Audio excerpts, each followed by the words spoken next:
What's up, people on the interwebs? Have an amazing day. So today has marked 3 years of me being in Japan, and I thought I'd just do like a quick summary of my thoughts and opinions since arriving to Japan. My what I might have done differently if I knew the information I knew now, and just how am I feeling with still being in Japan right now. So let's jump into it. One of the biggest things I think I'm kind of semi surprised with is changing jobs. I think if you told me when I first came to Japan, I was probably going to try and stay in the job I came, probably at least for the full 5 years since I came on the JET program. And I wanted to do the full 5 years originally, but unfortunately, it didn't turn out like that because if you don't know the JET program, it's the Japanese language exchange program where you apply on their website, you go for an interview, they pick you, and then you teach as an assistant language teacher for up to 5 years. And I do think it's a good program. I think especially if you want to come to Japan with limited Japanese, I think it's one of the better opportunities to get here. But I do think it comes with a lot of catches, and I think JET can be quite quiet at not sharing what some of the catches could be. And I think I definitely landed a lot of the catches you can get on this program. Now, the hardest thing with this program is it is a massive dice roll because you can't pick the location. When you get accepted, you are randomly placed in a location.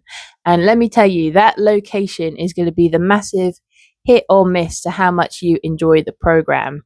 And I was definitely a little bit unlucky with the placement I got. I think the prefecture I got was very nice. I really put all the issues I had with the Board of Education because I just did not like how they ran their whole system. And every Board of Education is different.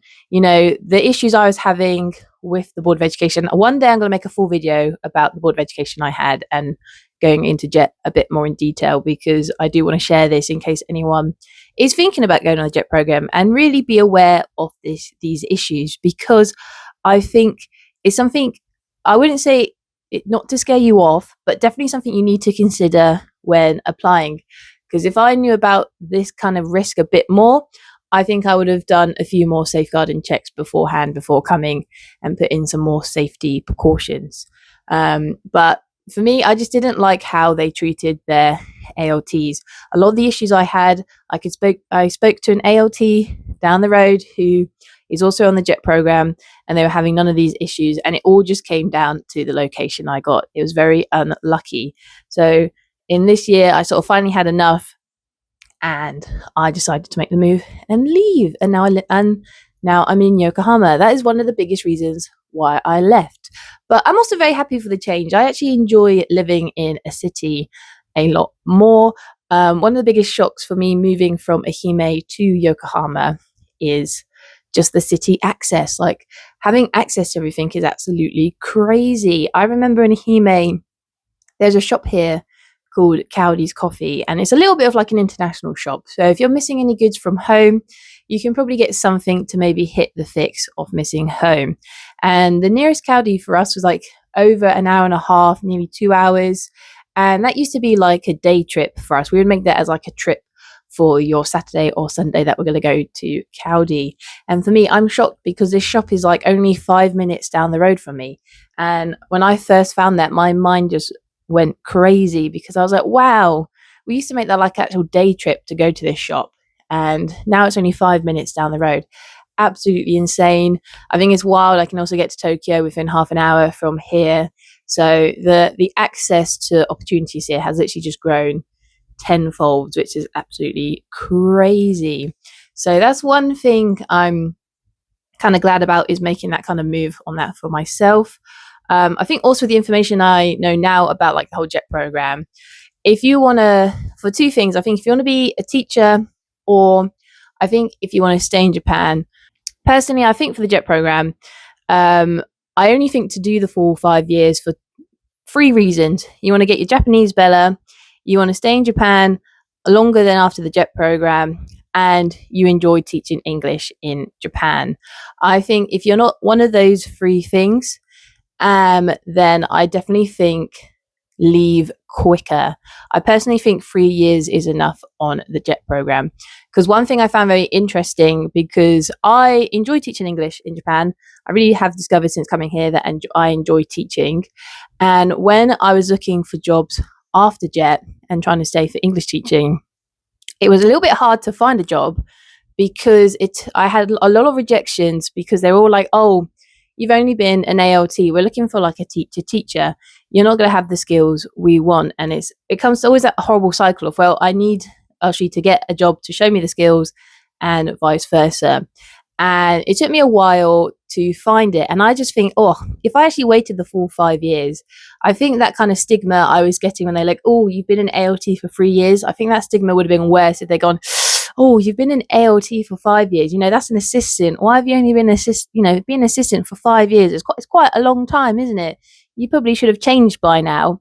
So I kind of think for job hopping, it could actually put maybe more for damage with staying in the same job for too long. And what's interesting, one of my friends did the full 5 years, and every year on JET, until you get to the fourth and fifth, you are increasing with money. And he finished the full 5 years. He wanted to stay in Japan. Funny enough, he's actually moved to Kagagawa as well. So we now live in the same prefecture again. And for the job he's found, he had to go all the way back to the bottom salary, which I've also had to do as well. And I thought, this is crazy because he's, inexperience wise, he's done 5 years of like teaching experience. Well, I've only done 3, but we've both gone back to the same bottom salary because now we're both being main independent teachers, where in the long run, I'm probably going to be better off because, I didn't waste 2 years of this extra, the extra experience is always good, but you think for that time they're looking at, oh, you've been an assistant for that long. Even though he stayed 2 years and now we've gone to like a similar English teaching job and being the main English teacher, we've both landed at the same bottom salary. So I just found that interesting on, it's kind of just leaves that you're kicking the can down the road is the thing I want to say. So I personally think unless you're in a location you love, 5 years is not worth it, in my opinion. I think after the 3 years, start looking for jobs. The beauty is as well, after that 3 years, you are getting into a countdown mode for your time in Japan if you do want to stay. So I really recommend, if your job offers you that 4th year, sign it and start looking for jobs.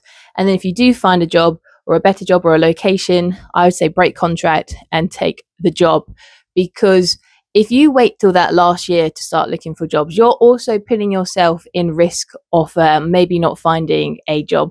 Because this is also what happened with my friend. He luckily found a job very near to the deadline that he was running out of time. So I personally think if you do want to stay, start thinking in that 3rd year that it's time to start looking for new jobs afterwards, or what is the next step after JET or any of the kind of teaching assistant language jobs in Japan if you want to stay after you finish that program. Because I definitely think there's more opportunities out there. You just have to start looking. And I also think with this program, sometimes I can see it with some of my friends, I think they get a bit too comfortable and they start kicking that can down the road. And then when you get to that last year and you're running out of time, panic starts hitting. So I definitely think in the 3rd year of JET or any of these assistant language programs, start having a think of what is the next step around the 3rd year. Also, other advice I think if I could tell past Kirsty would probably be study more Japanese. I personally think if you're interested in living and coming to Japan, you still can come here with 0 Japanese, I think, and you learn the language as you go, because that is what I have been doing. And, the improvement to when I first got here and now is still a big jump. I want it to get bigger. My goal is to try and get around N3. I want to take N4 in December, and then hopefully maybe next year, fingers crossed, we can get N3. But we definitely put more studying in the last kind of year and a bit, because we've kind of got more into the idea of, I think we might want to stay in Japan rather than going home, where the first 2 years I wasn't sure, is this like a working holiday and then I go back home? Or do I try and make something long-term here? And I think at the moment, we're leaning maybe more trying to make something long-term here. But I definitely think learn Japanese. I think, personally, everyone's goal, if they want to come and live in Japan, is to try and get to at least N5 minimum by the time you move here. Because I think even just having N5, it's enough to just kind of get you to coasting by, you can survive daily life in Japan with N5. You can answer, basic questions. You can go to the convenience store. You can, if they're asking for the bag, you can reply. You can ask to kind of cook something up. I definitely think N5 is just like the bare minimum to even help you just to kind of coast a little bit. There'll still be a lot to learn, but I think N5 will make you feel a lot more comfortable being in Japan than everything being very confusing on what's this and what's that. So I definitely really, really recommend N5. If I knew the information I knew now, I definitely would have tried to get to N5 before leaving the UK. But even all the ups and downs I've had with living in Japan, I have still overall enjoyed this journey. If I hadn't enjoyed it, I would have obviously left by now. I would have gone home. But I still enjoy my time because for me, I think the last 3 years have been one of the few times in my life I feel like I've actually truly lived. I feel like I'm going out, talking to people, making friends, exploring, just kind of doing things. I just feel like I'm living again. So that's one of the biggest reasons why I enjoy living in Japan. I just feel like what life is meant to be, I'm actually doing it in Japan. I think the cost of living, I know the cost of living is hard for everyone, even in Japan, but compared to the UK, I'm doing stuff I would not be able to do at home. Like I'm living in an apartment all by myself. I'm paying all the bills, all the rent. I can actually afford to pay all the bills and rent. Okay. And I can live. I can still go out. I can meet my friends. I can have a drink. I can just do things where in the UK, it just felt very much like I had to stay at home all the time because everything was getting too expensive. And then eventually life just gets boring like that. So that is one of the biggest reasons why I left the UK. I was bored. I didn't see a goal, didn't see a purpose, and the cost of living was just getting too crazy. Now, the question is, what is next? What is my future goal for Japan now? Well, I'm hoping to make more videos like this now because I finally feel I'm more in a job that I can be more comfortable in filming and not having maybe anything come backlash and turn against me, because I just think my old job, the micromanagement was just too bad. I think the videos I would have made would have been safe anyway, but they would have been a company, if they flagged it, spotted it, they definitely would have made a huff and puff. And I just thought it's not worth the risk. So I didn't want to do it. And one of the biggest things here, I just feel a lot more calmer, a lot more relaxed. I don't really feel like everyone's watching me all the time anymore now.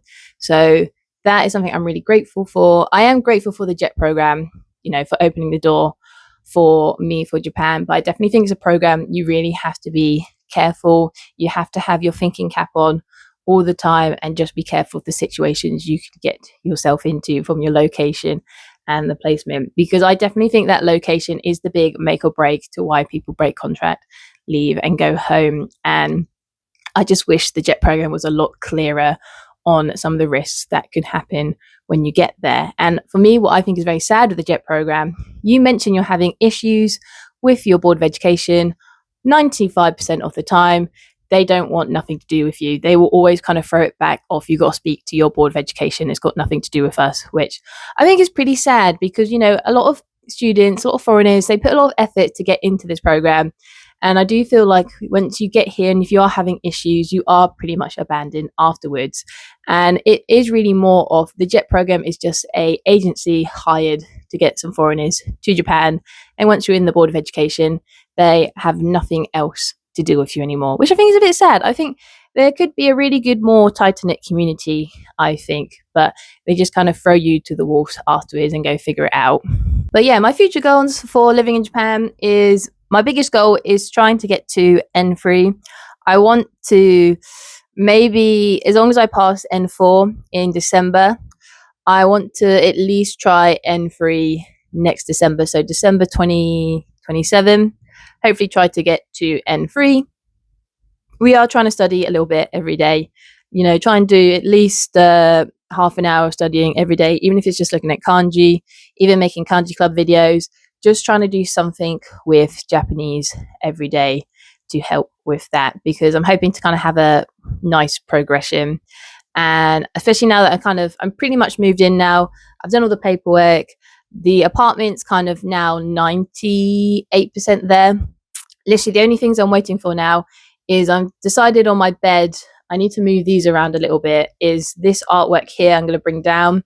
I've ordered 2 more frames, and then in my episodes I can change the art designs which I wanted to do. So I think here I'm going to use as the main video background, which I think is also nice for you guys, because I would change these tapestry designs per video, so there's always something more. There's always a new updated background for you guys to look, which I think will be very nice. But I'm excited for the future. I'm really sort of proud for where I've come from the start to now.